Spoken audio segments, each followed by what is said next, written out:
Hey YouTube, tu rêves de savoir utiliser ça? Même principe que quand tu utilises ça en fait. On estime qu'à peu près 500 000 photos sont prises par seconde dans le monde. Facebook partage plus de 6 milliards de photos par mois. La photographie a jamais été aussi accessible et facile. Tu pointes, tu shootes.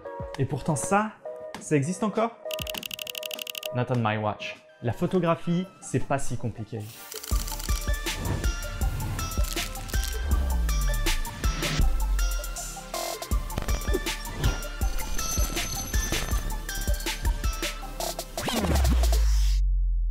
Je m'appelle Nico, je suis réalisateur et photographe et dans cette série de vidéos dédiée à l'apprentissage des bases de la photographie, je vais t'apprendre comment passer du complet débutant au pro de la photo. Et dans cette première leçon, on va commencer par un principe de base essentiel, comprendre comment fonctionne n'importe quelle caméra. La technologie a incroyablement évolué depuis l'invention de la photo, mais au fond, le principe reste exactement le même entre ta caméra et celle du 19e siècle. Tous les appareils photo, même ceux qu'il y a dans les smartphones, utilisent les mêmes éléments de base.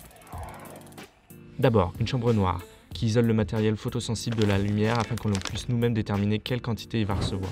Pour ça, il faut un objectif.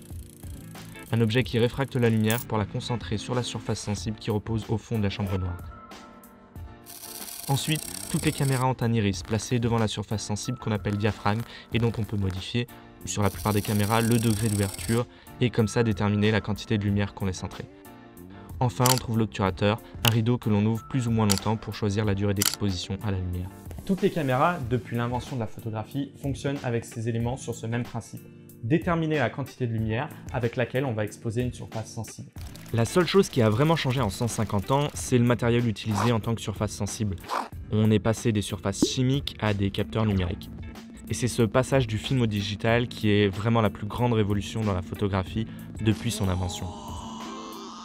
Alors au final, c'est quoi la différence entre ces deux machins?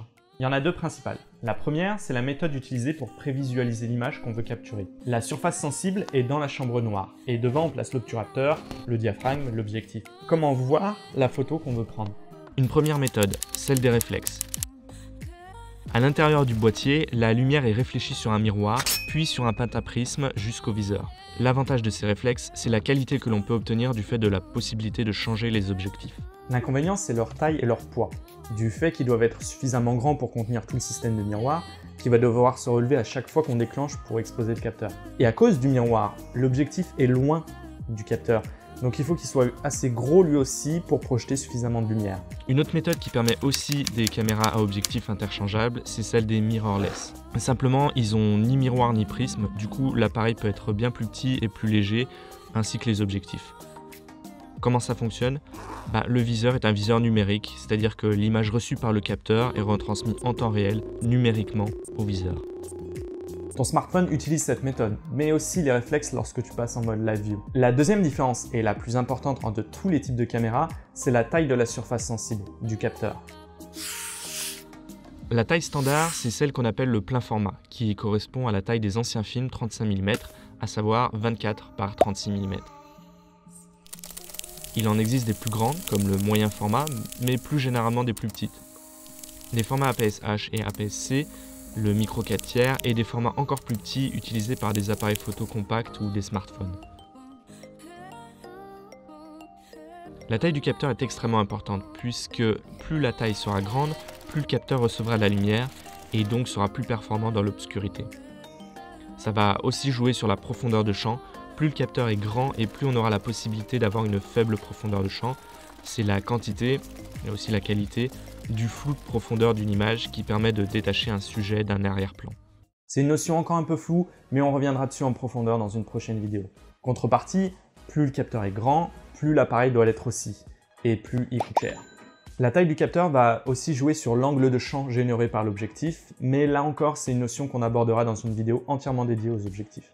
Pour l'instant, c'était juste une première introduction pour comprendre globalement comment fonctionne un appareil photo. La prochaine vidéo sera la plus importante, puisque je te dirai tout sur le sacro-saint triangle d'exposition, qui est le cœur de tout ce que tu dois savoir si tu veux te lancer en photographie. Donc n'hésite pas à t'abonner à la chaîne, mais surtout à cliquer sur la petite cloche pour savoir quand les prochaines vidéos arriveront. Et si le cœur t'en dit, tu peux aussi me laisser un petit peu d'amour en m'envoyant un petit commentaire ou en likant cette vidéo.